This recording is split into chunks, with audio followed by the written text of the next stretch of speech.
হজরতুল আল্লাম শহীদ মরহুম আল্লামা দেলওয়ার হোসেন সাঈদী রহিমাহুল্লাহ ওনার স্মৃতি বিজড়িত আজকের এই ঐতিহাসিক প্যারেড ময়দানের তাফসিরুল কোরআনের প্রোগ্রামে সব আছে। স্টেজ আছে,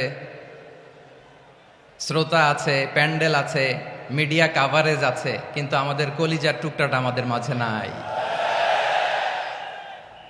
আজকের এই প্রোগ্রামে আলোচক হয়ে এই চেয়ারে আমি না বসে ওই শ্রোতাদের কাতারে বসে যদি আমাদের আল্লামার নুরানি চেহারার দিকে তাকিয়ে ওয়াজ শুনতে পারতাম, আমাদের হৃদয়টা ঠান্ডা হয়ে যেত,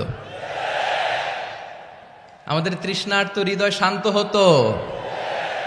সব আজকে আছে, কি যেন নাই, ঠিক কিনা বলেন? আল্লাহ তাআলা প্রতি 100 বছরে একজন মুজাদ্দিদ পাঠায়, প্রতি 100 বছরে একজন মুজাদ্দিদ, যিনি সমাজকে সংস্কার করেন। আল্লামা দেলওয়ার হোসেন সাঈদী রহিমাহুল্লাহ ছিলেন তেমন একজন।